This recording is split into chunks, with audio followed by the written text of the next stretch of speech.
पहलगांव में हुए आतंकवादी हमले का बदला भारतीय सेना ने ले लिया है और अब पाकिस्तान में बसे आतंकवादियों के 9 ठिकानों पर लगातार बमबारी करके करीब 70 आतंकवादियों को मार गिराया है। इस पर बातचीत करेंगे हमारे साथ भारतीय जनता पार्टी के वरिष्ठ नेता चौधरी अजीत सिंह हैं, क्योंकि पाकिस्तान में पनप रहे आतंकवाद ने लगातार न सिर्फ भारतीय सीमा पर गोलाबारी की है, बल्कि भारत के अंदर जम्मू कश्मीर में घुसकर भी जो निर्दोष और निहत्थे लोगों को धर्म पूछ कर मारा है, उसको लेकर खासा आक्रोश बना हुआ था। किस तरह से देखते हैं कि पहलगांव की में हुई हत्याकांड के बाद अब आतंकवादियों के ठिकानों पर जो भारतीय सेना ने हमला किया? धन्यवाद जी। मैं पहले बता देना चाहता हूँ कि ये भारत माता को मैं नमन करता हूँ अपनी। ये भारत माता हजारों साल से आक्रांताओं का, अलगाववादियों का, आतंकवादियों का इतनी मार भारत माता झेल रही है, तो मैं कहीं ना कहीं भारत माता को नमन करता हूँ, बार बार नमन करता हूँ कि कितने हत्यारे, कितने आतंकवादी, कितने लोग भारत की धरती पर आए और उन्होंने भारत की माता को ख़त्म करने का काम किया। आज मैं देख रहा हूँ कि जब से देश आज़ाद हुआ तो एक कश्मीर कश्मीर कश्मीर हो रहा है। कश्मीर में ये एक अंदर सी इस तरह की आवाज़ उठी अपने राजनीतिक लोगों के द्वारा, और कश्मीर को पूर्ण रूप से आज़ाद होने का दर्जा नहीं दिया गया, भारत में विलय होने का दर्जा नहीं दिया गया। भारत में विलय होता उसी टाइम पे तो शायद ये इतनी दिक्कतें देश के लिए ना होती। ये उस टाइम पे हमारे राजनीतिक लोगों की गलतियां रही। उसी कड़ी में जब से लगातार देख रहे हैं कि कश्मीर में लाखों लोग निहत्थे मारे गए, जिनका लेना देना कुछ नहीं, सामान्य पर्यटक। और सबसे बड़ी बात है कि कश्मीर में जो अपने हिंदू कश्मीरी पंडित रहते थे, उनकी शायद कितना जघन्य काम हुआ था, कितना कितना मतलब कह नहीं सकते। बड़ी शर्मिंदगी की बात है कि उन्होंने कश्मीर छोड़ना पड़ा।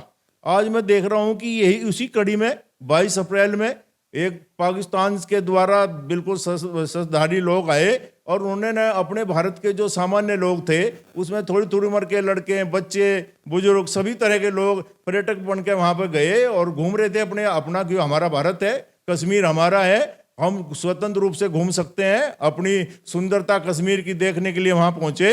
लेकिन एक इस तरह का मतलब ये घृण्य, मतलब बहुत ही गंदा कार्य जो है पाकिस्तान के द्वारा किया गया और इतनी बड़ी हत्या वहाँ पे हुई। इसके जवाब में भारत सरकार ने तभी जवाब देना चाहिए था, लेकिन ये हमारे प्रधानमंत्री जी की सोच है कि उन्होंने बहुत सच्चाई और अच्छाई की साथ, निष्ठा के साथ, क्योंकि वो राष्ट्रभक्त हैं। राष्ट्रभक्त जो है वो कभी नहीं चाहता, वो चाहता है कि मेरी जनता खुशहाल रहे। और पाकिस्तान भी अपनी संस्कृति का ही देश था। वो वैसे देश चाहे वो हो गया हो, लेकिन वो अखंड भारत का हिस्सा है। वहाँ भी अपने ही लोग हैं, अपनी भारतीय संस्कृति के लोग हैं, चाहे वो किसी भी संप्रदाय को मानते हो, किसी भी धर्म को मानते हो, लेकिन पैदा तो अपनी संस्कृति में हुए थे। आज भी वो अपनी संस्कृति के लोग हैं। वहाँ की जनता में भी मुझे नहीं लगता कि इन आतंकवादियों को वहाँ की जनता पसंद करती होगी। जो घिनौना काम हुआ उसमें कल जो है अपनी सेना ने, माननीय मोदी जी की नेतृत्व में अपनी सेना ने जो वहाँ काम किया, वो वहाँ सामान्य व्यक्तियों को तो पीड़ित नहीं किया। वहाँ पे जो पाकिस्तान के अंदर आतंकवादी पैदा हो रहे हैं, पाकिस्तान के अंदर ही आतंकवादी वहाँ पे चाहते हैं कि पाकिस्तान खत्म हो, वही चाहते हैं। और मोदी जी की सरकार, भारतीय जनता पार्टी की सरकार, राष्ट्रभक्तों की सरकार, इन्होंने तो बदला लेना ही था। और हमारी इतनी बहनें जिनका सिंदूर, ऑपरेशन सिंदूर नाम क्यों रखा? क्योंकि हमारी बहुत माताएं बहनाएं जो हैं वो विधवा हो गई और जवान उम्र में हो गई। तो इसका बदला लेने के लिए हमारी सरकार ने एक बढ़िया ढंग से जो वहाँ पे आतंकवाद पल रहा था उन पर अटैक किया, उनका सर्वनाश करने का काम किया। और मुझे तो ये लगता है, मेरा ये मानना है कि अब जब तक चैन से नहीं बैठना चाहिए भारत सरकार को, जब तक पाकिस्तान के अंदर जितना आतंकवाद हो रहा है उसको मूल रूप से खत्म ना करें। ये भारत सरकार के लिए जरूरी है और ये पाकिस्तान की जनता के लिए भी जरूरी है। अगर उन्होंने सही जीना है तो उन्होंने भी वहां से, पाकिस्तान से जितना आतंकवाद फैल रहा है उसको खत्म करना होगा, उसमें भारत को सपोर्ट करना होगा अगर उनको अपना व्यापार उद्योग सही चलाने हैं। क्योंकि जब तक वहाँ ये आतंकवाद रहेगा, इस आतंकवाद के द्वारा वो वहाँ कुछ नहीं कर पाएंगे और उसमें भारत सरकार ही ऐसी है जो उनको सपोर्ट कर सकती है। पाकिस्तान की तरफ से लगातार उसके बाद भी बमबारी हो रही है, गोलीबारी हो रही है, भारतीय नागरिकों पर हमले कर दिए गए जिसमें 15 से 20 लोग मारे। वो पाकिस्तान की जो फौज है वो नहीं चाहती पाकिस्तान में शांति हो, पाकिस्तान से आतंकवाद खत्म हो, क्योंकि पाकिस्तान की फौज के द्वारा ही आतंकवाद पलता है। और आतंकवाद को इतना जो आतंकवादी मारे गए, मुझे पता लगा ये प्रेस और उसके माध्यम से कि पाकिस्तान में जितने आतंकवादी मर गए उनको फौजियों ने सम्मान किया और फौजियों ने उन्हें दफनाने का काम किया। अरे फौजियों का आतंकवाद से क्या लेना देना? इसका मतलब तो हर फौजी वहां आतंकवादी है। वो नहीं चाहता कि पाकिस्तान में सही जीवन जीने का लोगों को मौका मिले। मेरा मानना यह है कि भारत की सरकार ने वहां की फौज को ही निपटाना पड़ेगा अगर आतंकवाद को खत्म करना है। वहां हर फौजी आतंकवादी है। वो नहीं चाहता कि पाकिस्तान सही रहे, वहां के लोग सही रहे, वहां की जनता सही जीवन यापन करे। ये मेरी भारत सरकार की, भारत जो है वहां का बड़ा भाई है उनका।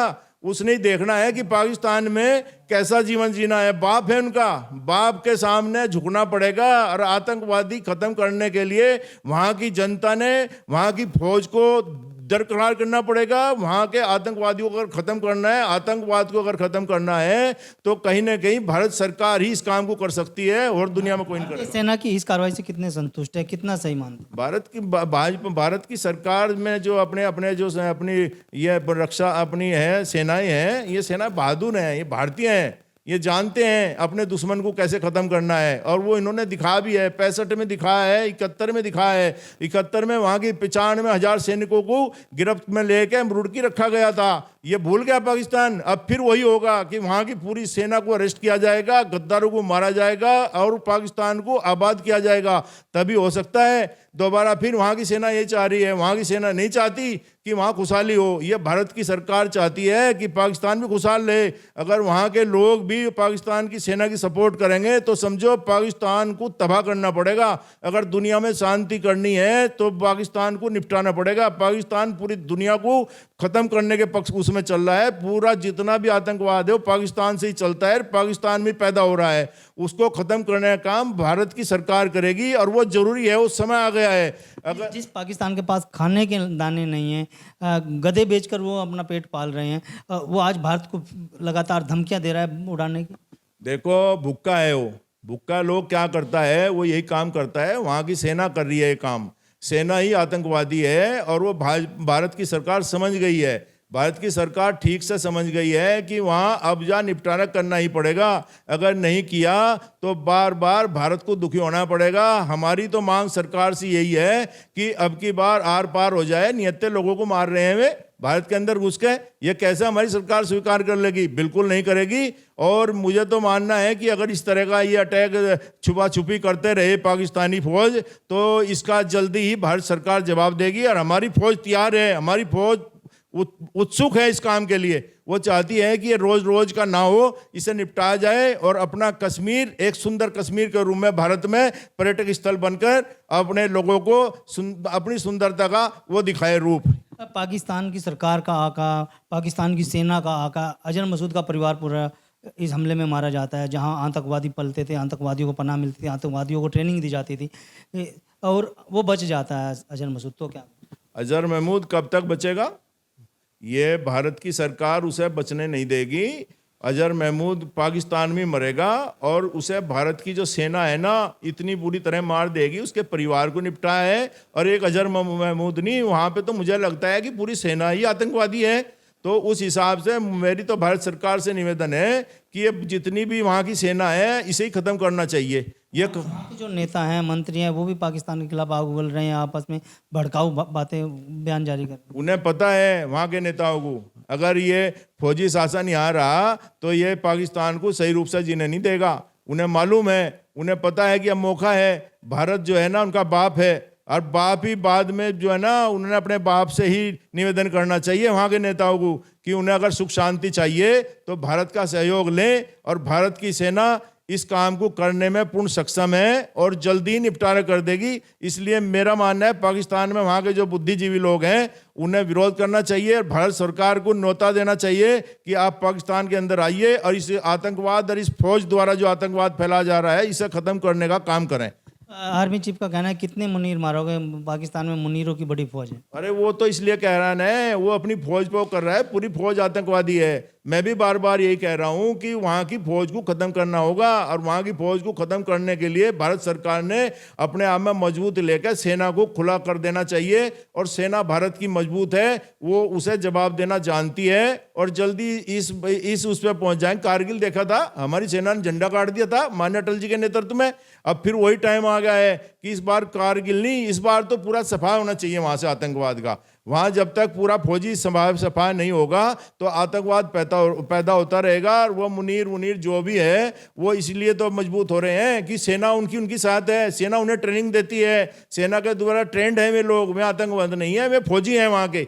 उन फौज को निपटाने के लिए भारत सरकार ने अपनी फौज स्वतंत्र करनी पड़ेगी। और जो नियत्ते लोग मर रहे हैं सब, ये ध्यान में रखते हुए जल्दी इस काम का निपटारा भारत सरकार ने करना चाहिए।